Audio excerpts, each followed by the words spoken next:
Next question है sustainable sugar cane initiative को लेकर। So what are the significances of practical approach to sugar cane production known as sustainable sugar cane initiative. पहला statement है seed cost is very low in this compare to the conventional method of cultivation, ये statement सही होगा। Drip irrigation can be practised very effectively in this, ये भी statement correct है। There is no application of chemical और inorganic fertilisers at all, ये incorrect है। Sustainable sugar cane initiative में केमिकल और बाकी फर्टिलाइजर जो होते हैं उसका इस्तेमाल होता है। We are not going for organic cultivation यहाँ पर, ठीक है। तो ये स्टेटमेंट यहाँ पर इनकरेक्ट हो जाएगा। The scope for intercropping is more in this compare to the conventional methods, ये भी सही है। जो भी सस्टेनेबल शुगर केन इनिशिएटिव में कल्टीवेशन करा जाता है तो उसमें डिस्टेंस बहुत ज़्यादा होता है, तो इंटरक्रॉपिंग यहाँ पर अच्छे से हो सकती है। करेक्ट आंसर क्या होगा? तो करेक्ट आंसर हो जाएगा ऑप्शन बी 1, 2 एंड 4। क्या कीवर्ड आपको पिक करना है? तो sustainable sugar cane initiative is something you will go for, इसी को लेकर आपको कंटेंट डेवलप करना होगा। और इसको अगर आप अच्छे से समझ ले तो अगला एक और क्वेश्चन है यूपीएससी ने पूछा हुआ, that is something you can attempt very well. यहाँ पर एक्सप्लेनेशन दिया है, गो थ्रू एक्सप्लेनेशन, मुझे नहीं लगता कि इसके एक्सप्लेनेशन की यहाँ पर ज़रूरत है। I just jump to value addition वाला पार्ट एंड आई सी कि ये sustainable sugar cane initiative exactly होता क्या है। तो ये जो सस्टेनेबल शुगर केन इनिशिएटिव है ये एक इनोवेटिव अप्रोच है जो कि शुगर केन की प्रोडक्टिविटी को मैक्सिमाइज करता है, एट द सेम टाइम जो रिसोर्सेस है रिसोर्सेस का एफिशिएंट यूटिलाइजेशन करेगा और एनवायरमेंट कंजर्वेशन में भी मदद करेगा। सबसे पहले यहाँ पर जो टेक्निक यूज करी जाती है उसको कहा जाता है सिंगल बडेड सीडलिंग, ठीक है। सो ये जो सिंगल बडेड सीडलिंग्स होती है तो बडिंग का इस्तेमाल किया जाता है, बड चिप्स क्रिएट किए जाते हैं और उसको इस प्रकार से एक नर्सरी बेड में प्लांट करके फिर उससे कल्टीवेशन करा जाता है। नाउ इतना एग्रीकल्चर वाले टेक्निकलिटी में जाने की जरूरत नहीं है। वी विल ओनली अंडरस्टैंड कि ये जो सिंगल बडेड सीडलिंग की टेक्निक होती है या चिप बडिंग की टेक्निक होती है उससे जो सीड का कंजम्पशन है वो काफ़ी हद तक कम हो जाता है।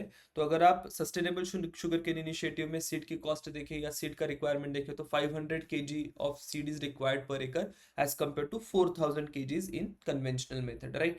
नर्सरी प्रिपरेशन यहाँ पर करी जाती है। अगर नर्सरी प्रिपरेशन है तो यूनिफॉर्म सीडलिंग की आपको कंडीशंस दिखाई देगी, यानी क्या होगा कि आप एक कंट्रोल्ड एनवायरनमेंट में यहाँ पर नर्सरी प्रिपेयर कर रहे हैं तो जो भी आपका सैपलिंग्स होगा या प्लांट्स जो निकलेंगे पहले वो यूनिफॉर्म होंगे बहुत कंट्रोल्ड एनवायरनमेंट पे। देन यंग सीडलिंग ट्रांसप्लांटेशन, तो जो भी 25 या 35 दिन में यंग सीडलिंग आ जाएंगे तो उसको आप एक बेड में ट्रांसप्लांट कर देते हैं। तो उस कारण से होगा क्या, जो आपका क्रॉप का ड्यूरेशन है क्रॉप का ड्यूरेशन कम हो जाएगा। जो कन्वेंशनल मेथड होता है, कन्वेंशनल मेथड में जो स्टॉक होता है या रटूनिंग रटून जिसको कहा जाता है, तो स्टॉक जो होगा स्टॉक को ही डायरेक्टली आप बेड में फार्म में आप डाल देंगे तो उसको फिर जर्मिनेट होने में टाइम लगता है। साथ ही में वो जो जर्मिनेशन होता है वो बड़ा अनइवन होता है, किसी एक जगह पे जर्मिनेशन अच्छा हो जाएगा किसी दूसरी जगह पे नहीं होगा। तो अनइवन जर्मिनेशन की भी प्रॉब्लम होती है और क्रॉप का ड्यूरेशन भी उसमें बढ़ जाता है। लेकिन अगर आप यहाँ पर सीडलिंग या इस प्रकार का प्रिपरेशन करके ट्रांसप्लांटेशन करते हैं तो दोनों ही प्रॉब्लम्स आप सॉल्व कर देंगे। जो सस्टेनेबल शुगर केन इनिशिएटिव होता है उसमें वाइडर स्पेसिंग रखी जाती है। अगर वाइडर स्पेसिंग है तो सनलाइट अच्छे से पेनिट्रेट होगा, एयर सर्कुलेशन होगा, पेस्ट इंसिडेंस भी कम हो जाता है।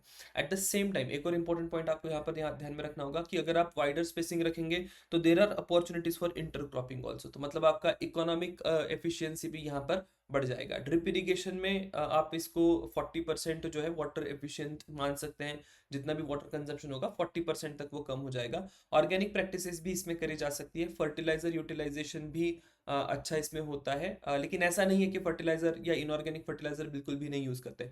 फर्टिलाइजर का एफिशिएंसी अच्छा हो जाएगा लेकिन you will need still need some fertiliser और दी अदर। देन मैकेनाइजेशन भी आप इसमें कर सकते हैं। मॉडर्न फार्मिंग इक्विपमेंट या जितने भी टूल्स होते हैं उनको आप यहाँ पर इस्तेमाल कर सकते हैं। ऐसे आपको ये सारी चीज़ें याद रखनी है। नाउ बेनिफिट क्या है, प्रोडक्टिविटी बढ़ जाती है 20 से 30%, रिसोर्स एफिशिएंसी होती है, कॉस्ट भी कम हो जाएगा। ये भी कहा जाता है कि यहाँ पर जो शुगर केन आता है उसकी जो शुगर की कंटेंट है शुगर की कंटेंट ज़्यादा होती है, पेस्ट भी उसके ऊपर कम पड़ता है तो आपका जो क्रॉप का लॉस होता है वो भी कम हो जाएगा। फर्टिलाइजर आप कम यूज़ कर रहे हैं, पानी आप कम यूज़ कर रहे हैं, तो एनवायरमेंट सस्टेनेबिलिटी या एनवायरमेंटल एफिशिएंसी आपको यहाँ पर दिखाई देगी एंड ओवरऑल कॉस्ट इफेक्टिवनेस भी होती है। बात करते हैं ट्रेडिशनल शुगर केन कल्टीवेशन की। तो ट्रेडिशनल शुगर केन कल्टीवेशन में जनरली स्टॉक्स बनाए जाते हैं, और ये जो स्टॉक्स होते हैं शुगर केन के, उन्हीं को डायरेक्टली प्लांट करा जाता है इन दी सीड बेड। सो इस प्रकार की एक कल्टीवेशन आपको ध्यान में रखनी होगी। और शुगर केन कल्टीवेशन के साथ ना एक टर्म जुड़ती है which is called as ratooning. ठीक है, तो रटूनिंग क्या होती है, we will see in coming some session, जब एक और बार शुगर केन की बात करेंगे। सो एक रटूनिंग करके टर्म हमें समझनी होगी। क्लोज स्पेसिंग होती है तो आपका इंटरक्रॉपिंग का प्रॉब्लम हो जाएगा, पेस्ट इंसिडेंस बढ़ जाएगा। एयर फ्लो लिमिटेड है तो प्लांट का ग्रोथ भी उतना अच्छे से नहीं होगा। जनरली फ्लड इरिगेशन प्रैक्टिस करी जाती है, क्योंकि वो इतना क्लोज स्पेस होता है, तो उसमें आप ना ड्रिप इरिगेशन के इक्विपमेंट्स वगैरह सही से लगा नहीं सकते। तो उस कारण से फ्लड इरिगेशन एक बेटर टेक्निक यहाँ पर करी जाती है। केमिकल फिर ज़्यादा भी आपको देना होगा, क्योंकि ऑलरेडी जो नेचुरल एलिमेंट्स या नेचुरल ऑर्गेनिक सब्सटेंसेस है वो उतने सही से अवेलेबल नहीं है। जैसे कि यहाँ पर एयर फ्लो नहीं है, सनलाइट उतना सही नहीं है, तो then you will rely on chemical fertilisers. Pest incidence ज़्यादा है तो पेस्टिसाइड भी आपको ज़्यादा यूज़ करने पड़ेंगे। लॉन्ग क्रॉप ड्यूरेशन होगा। अगर आप एक नॉर्थ इंडिया की टाइमलाइन देखें तो नॉर्थ इंडिया में लगभग 11 महीने लग जाते हैं पूरे शुगर केन की डेवलपमेंट के लिए। मोनोक्रॉपिंग ही होती है, इंटरक्रॉपिंग आप नहीं कर सकते। तो इस सारे प्रॉब्लम्स का जो सोल्यूशन है फिर सस्टेनेबल शुगर केन इनिशिएटिव में आपको दिखाई देगा। तो दोनों को कंपेयर करके पढ़ना है, दोनों की जो फीचर्स है उसको आपको ध्यान में रखना होगा। So that was about this sustainable sugar cane initiative. अब एक ही बार नहीं पूछा गया है, 2014 में यह सवाल पूछा गया था, and after that I guess this is from 2018।